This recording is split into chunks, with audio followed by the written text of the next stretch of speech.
The Johnson Wax Program with Fibber McGee and Molly.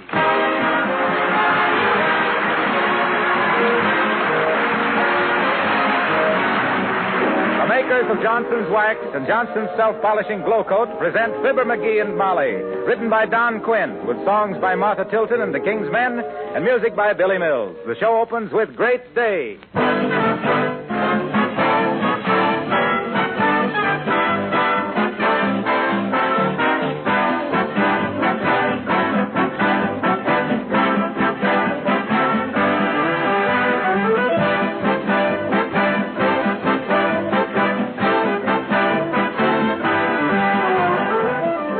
I was passing a neighborhood school just as the recess bell rang, and I stopped and watched as the youngsters came tumbling and racing out of the building like a herd of wild animals. Do you know what I thought about first? The abused floors in that school, and what a job it must be to protect them against that daily onslaught and keep them nice looking. You'll be interested to know that the makers of Johnson products have developed special wax polishes for floors in schools, office buildings, and hospitals. Floors that take a much heavier traffic beating than your floors at home. The next time you walk down a school or hospital or office building corridor, see if the floors look well cared for. If they do, chances are they're protected with Johnson's wax polishes. And just as your Johnson's Wax and Glow Coat save you both work and money, these special polishes developed for heavy traffic use also affect very large savings to the owners and managers of these properties. When you're buying polishes for your home, it will pay you always to insist upon the genuine Johnson's Wax polishes.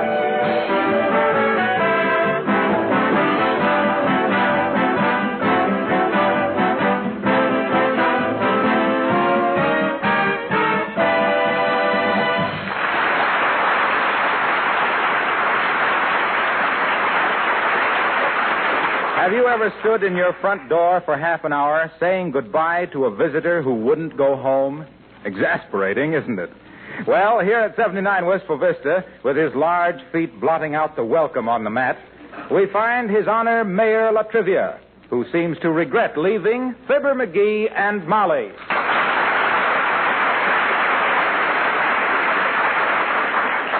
Good night, Mayor Latrivia. Good night, Mayor. So nice of you to drop in. Not at all, Mrs. McGee. I'm only sorry your husband won't take the job. You're sure you won't reconsider, McGee? No, I'm sorry, Latrivia. I may be the right man for the office and all that, and I'd like to serve the city, but my time is so valuable. Being all took up with Chamber of Commerce work. Yeah, and besides, what does he know about catching dogs? Well, all right, if that's final, McGee. Good night to you both, and... Oh, my goodness, my briefcase. I left it on the coffee table, I believe. Oh, wait here, Trivial. I'll get it. Let me take a second. Right here on the table. Here should be right here. Here's your briefcase, Trivial. I'll come and see us again sometime. Thank you, I will. Good night, Mrs. McGee. I've enjoyed this visit very much. Good night, Your Honor. I hope... Oh, sure. Come in. Hello there, kids. Oh, hello, Mr. Mayor. Good evening. Glad to see you, but I must be going. Hey, wait a minute. But I got the sale interest you, too, Mayor. Well, I suppose I can wait one more minute and hear what this gentleman has to say. What gentleman? Who, me? Oh. Well, here's the proposition, kids. And, Mr. Mayor, I'm selling chances on a turkey for Thanksgiving. Oh, no. I don't like those things. In the first place, I never gamble. And besides, every time I do it, I lose. Besides, you got to wait too long to see if you win. Not on this one, Johnny. Draw a number, and if it's the lucky one, I'll tell you right away. How's about it? Only 2 bits. Here, I'll take one. Well, all right, so will I. Well, now you've talked me into it. Give me one, too, old-timer. Okay. One for you, daughter, Mr. Mayor. All right, Johnny, open them up. Okay. Call your numbers, kids. 27. 85. 207-540-78. Hey, give me that. That's my Social Security card. Here's your number, Johnny. 17. Well, did any of us win? Nope. The winning number was 33. But the first fellow to take a chance this morning got that and won the turkey. Kind of taken all the element of luck out of it, you might say. So don't feel bad about gambling, daughter. You never had a chance anyway.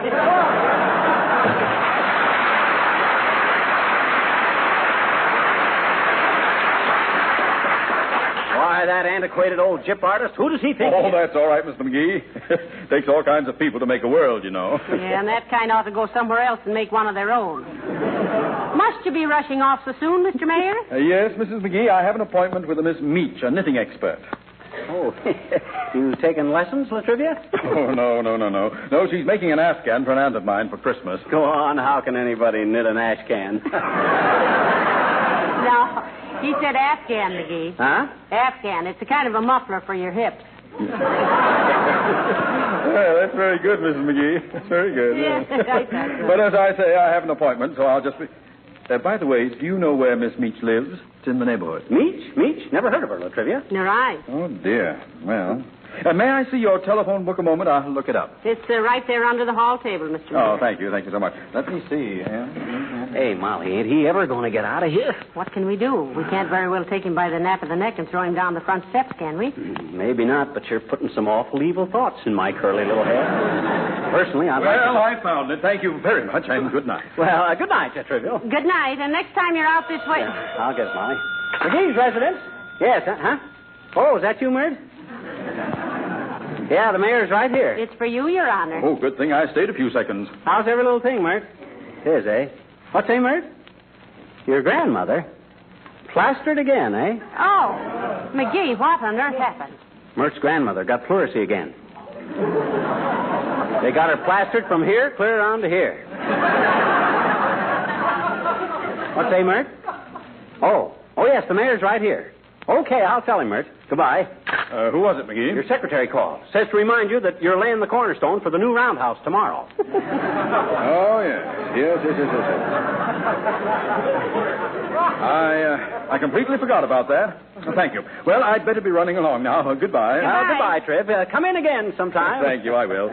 I'll be past here again next week in connection with paving the alley back of your house. Oh, yes, it's in terrible shape now. Oh. You can even see big holes in it from our kitchen window. No. Oh, sure you can. I look My out goodness, I never really... Oh. Do you mind if I look? Why, no, not at all, Mr. Mayor. Right this way and through the hall here. Oh, well, that guy here. I know one way to get rid of a guy like that, but somebody's sure to find the body.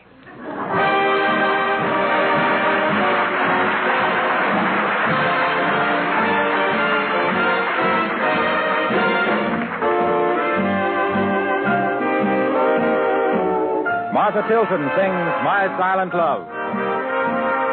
I reach for you like I'd reach for a star, worshiping you from afar, living with my silent love. I'm like a flame dying out in the rain, only the ashes remain, smoldering like my silent love. How I long to tell all the things I have planned. Still, it's wrong to tell, you would not understand. You go along, never dreaming I care, loving somebody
I simply must be getting downtown, Mrs. McGee. I'm afraid I've overstayed my visit a trifle. I feel like the man who came to dinner. Yeah, he broke his leg on the way out, didn't he? Here, let me help you down the steps, Latrivia. No, never mind. I can make it. Good night, Mrs. McGee. Good night again. Good night, old man. Anytime you're down at the City Hall, I hope... What's the matter? Is there no hope down at the City Hall? You have a visitor, Mrs. McGee. A lady is coming up the walk. Ladies coming up? Oh. Uh-oh. It's Mrs. Uppington. Mrs. Uppington? Yes, you remember. She's one of our social leaders. Yeah. With a family tree that would make a giant redwood look like a sapling. And not a good-looking limb on the whole... McGee. Oh, hi, Uppy. How do you do, Mr. McGee? And Mrs. McGee. Hello, Abigail. Nice to see you again, Mrs. Uppington. I saw your automobile out in front, Your Honor, and thought I might speak to you for a moment. Am I interrupting? Oh, no. The mayor was just leaving, Uppy. 3 hours later, and you probably would have missed him. Not that we would like to have him spend the rest of the evening with us, what there is of it. What was it you wished to consult me about, Mrs. Uppington? Your Honor, the Ladies' Club, of which I am temporarily chairwoman... Here, woman, have a chair. Temporarily. Thank you, no. Our club, Your Honor, has passed a resolution demanding that the City Council supply heated water for the horse trough on the east side of City Hall Square. We consider it cruel and inhuman to let those poor animals drink half-frozen water all winter. That's a great idea, Uppy. I think we ought to have a box of Kleenex there, too. So they can wipe their faces. Ever notice how they kind of drip all over their push after they have a meal? McGee, Mrs. Uppington is serious. How can you tell? By the way she sticks out her chin. Which one, the top one? Now, please, I am serious. Well, Mr. Mayor? Mrs. Uppington, my compliments to the ladies of your club, whose admirable sentiments do them credit. Please inform them for me that this matter has already been presented to the City Council, and action was deferred indefinitely for the excellent reason that Wistful Vista is not only not a one-horse town, it is a no-horse town. Well, looks like your campaign had whinnied right in your face, Abigail. Why don't you girls get busy and knit some silencers for our manhole covers? Mr. McGee, I bitterly resent your derisive attitude. It is a situation which demands immediate action. But, madam, in a community which lacks horses, but we have foreseen that difficulty, Mr. Mayor, and have collected the sum of $87 toward the purchase of a horse. Here, take it. Oh, and now perhaps we girls can sleep of nights knowing that the poor frozen animal, when we get it, can drink his fill of nice, warm water. Oh, thank you, Mr. Mayor.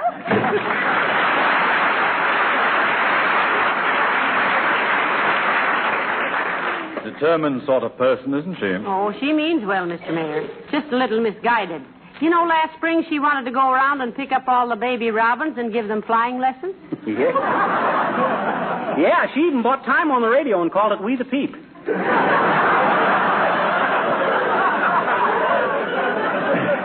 Oh, yes, I remember it. Laid an egg.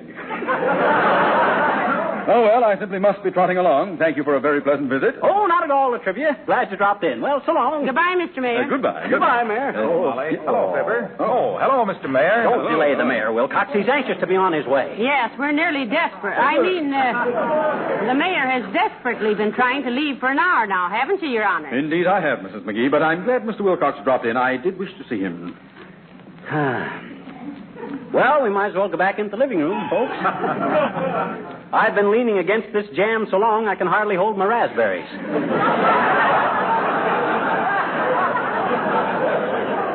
What did you want to see me about, Mr. Mayor? That parking ticket I asked you to fix for me a couple of days ago? That's exactly what I mean, Mr. Wilcox. Well, now, look, the circumstances of the case... Circumstances have nothing whatsoever to do with it. I wish to state categorically... Oh, categorically, my cat.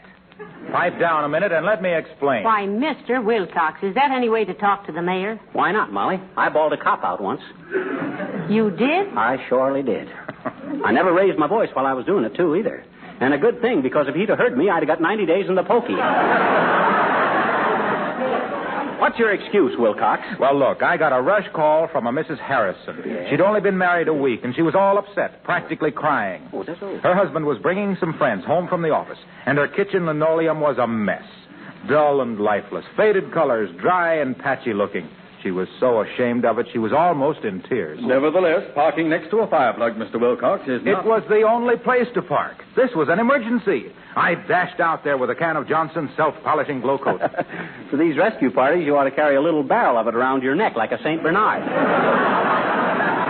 Quiet, dearie. I want to hear about the little bride. Well, that's about all. I demonstrated to her how quickly Johnson's glow coat would bring out the beauty of the pattern in her linoleum. Yes? How it would restore the luster and brilliance and make it so much easier to keep her kitchen clean and sparkling, and with absolutely no rubbing or buffing. Why, it saved the day for her. So you see, Your Honor, you can't let a measly little parking violation stand against the possible breaking up of a home, the wreck of a happy marriage, simply because... I'm sorry, Wilcox. I didn't understand the circumstances. You may forget the matter on one condition. I know, that I be more careful in the future. No, that you dash out and show my housekeeper about glow coat. My linoleum has got more cracks than the first 5 minutes of Bob Hope. I'll do it right away. So long, folks.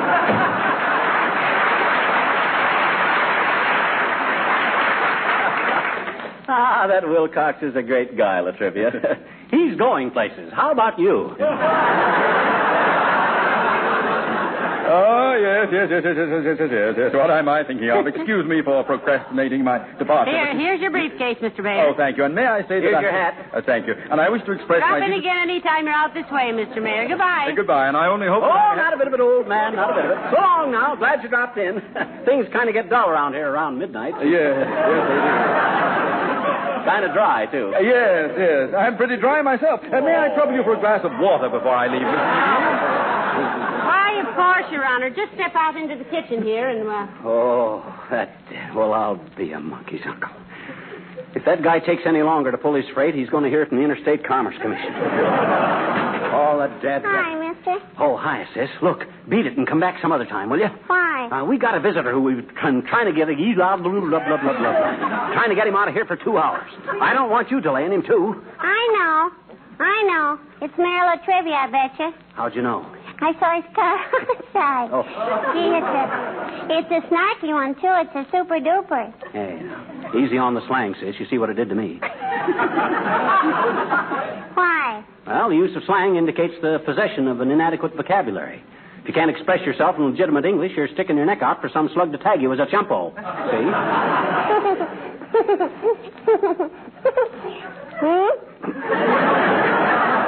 I said... My teacher says I'm dandy in English, I betcha. Oh, she does, eh?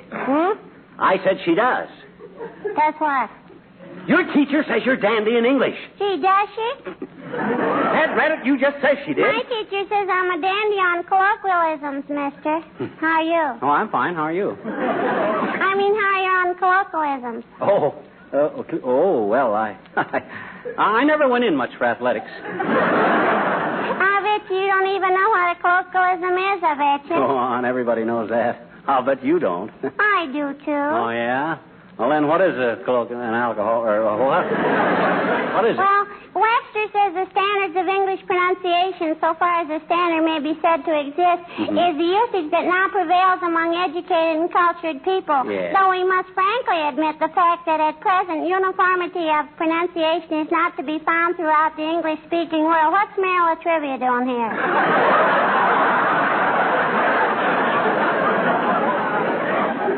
How did Webster ever hear about Mayor Latrivia? Look, sis, please beat it. As it is, the mayor is sticking around here like honey on a hot cake. Like what? Like honey on a... I'm hungry. Oh, here's a quarter. Go get yourself a soda. Goodbye.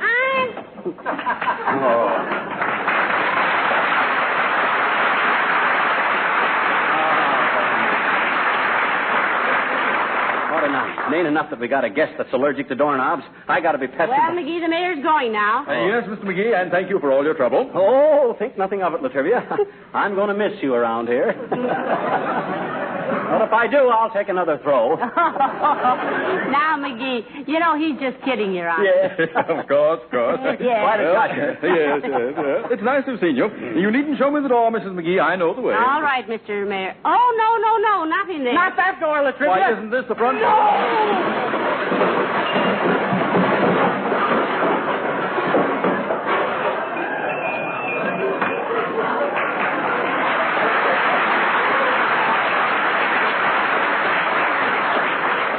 Got to straighten out that closet one of these days. Come on, Latrivia. We got work to do.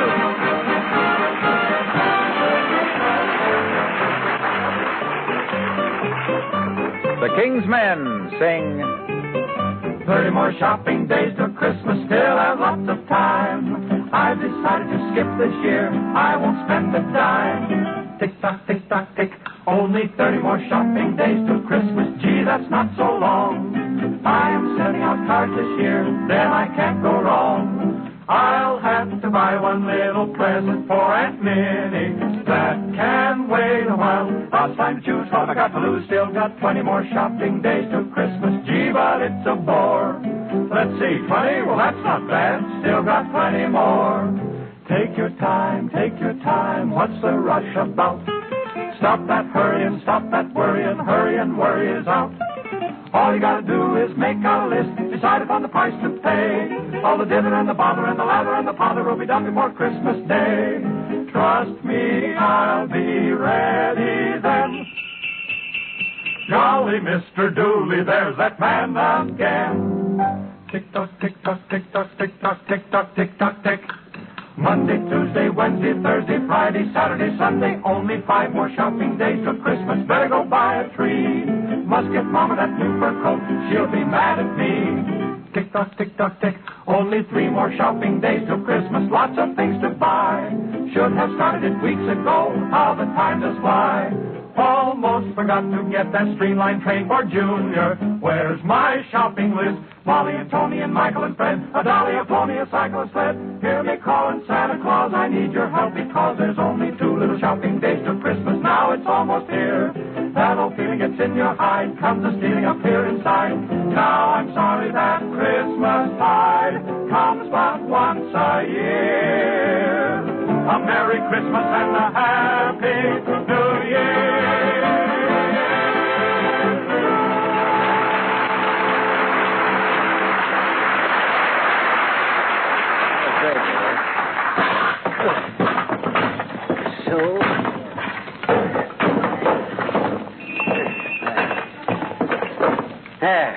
Okay, Latrivia.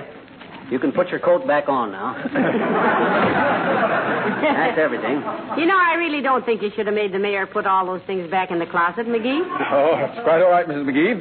But what puzzles me is, how on earth can you get all that junk into that horrible little 2x4 hole in the wall? Well, it's just an accumulation of little treasures, Mr. Mayor. Sort of a domestic Fort Knox. Yeah, it saves time, too. When I come downstairs at night looking for burglars, I know darn well they ain't in there. So I get in there. Well, you got to be going, Latrivia? Yes, and believe me, I'm truly sorry if I've discommoded you. My departure has been postponed again. I'll bet a cookie. Come in.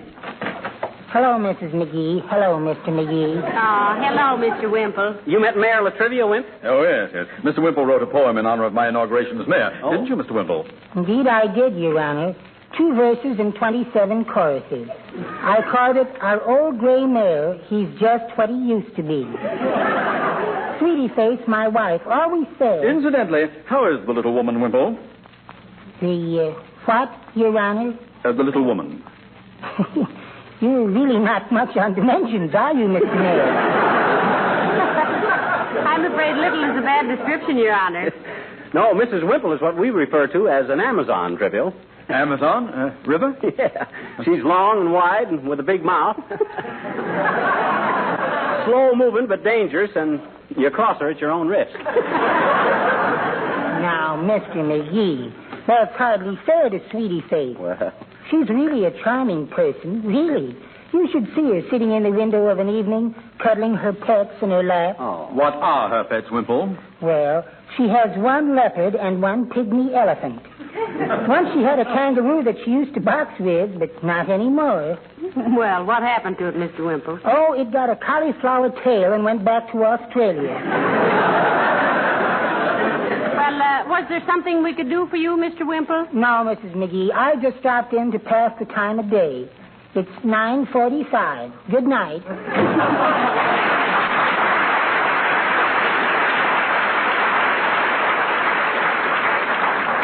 His wife must be quite a female. That, Mr. Mayor, is the understatement of the week. She is to ordinary femininity what Cologne's mustache is to the fuzz on a peach. Well, it's certainly been pleasant meeting all your friends, but all good things must come to an end, you know. Yes, that's what the hickory switch said when it was carried into the woodshed. Well, here's your hat and briefcase again, Your Honor. Thank you, and good night. You better get going, Latrivia. It sounds like rain. And let us know when you're going to drop by again, and we'll build on a guest room. Oh, that's very... Oh, I'd better wait. It might be for me again. Why, certainly. Why should anybody be calling us here? Answer it, McGee. Okay, if it's for you, Latrivia, shall I tell them you've left? Well, why should you tell them that? Oh, I don't know. I'm just a dreamer, I guess. McGee's residence. Who? Yes, he's here, but unless it's important, I don't want to... What say? Huh? Who? It is? Oh, my gosh. Hey, Latrivia, your secretary's calling. Says the city hall is flooded. Flooded? Oh, my goodness. Tell her I'll be right down. Hello. He'll be right down. Goodbye. Come on, Molly. Where? Well, let's go with him and see if we can... Yes. Do come. Oh, this is terrible. Come on. Come on. He's flooded.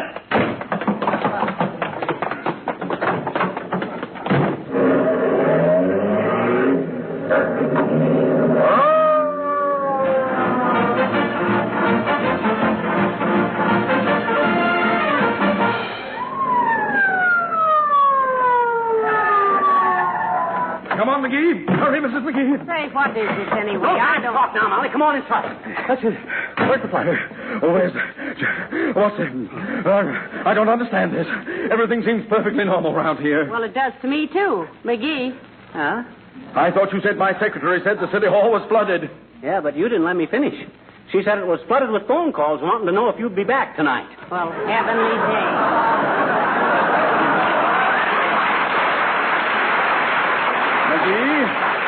McGee, was this just a trick to get me out?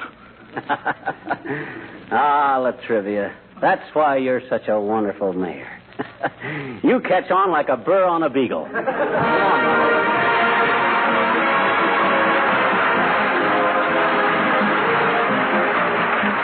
It takes more than brick and mortar and shingles to make a home. Yes, that's pretty obvious. It's a thing every woman knows, especially if she's got children. You know, it's pretty important for children to like their home, to be proud of it and want to bring their friends there. How do smart women go about making their homes attractive? Not necessarily by spending a lot of money. No, you achieve that home-like quality by all the little things you do. The good taste you show in arranging your things. By adding the beauty and protection that wax polish offers with genuine Johnson's wax. The rich beauty that comes with regular application of Johnson's wax to your floors, furniture, and woodwork is impossible to obtain in any other way. It costs little, it saves much, both in wear and tear and in actual housework. Women who know call it protective housekeeping. And to play safe, they always buy the genuine Johnson's wax, paste, cream, or liquid.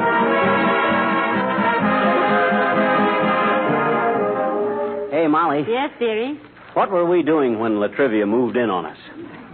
Planning our Thanksgiving dinner. Oh, yeah, Thanksgiving dinner. Did you get a big plump gobbler? 20 years ago, and this year he's going to eat chicken. Huh? Good night.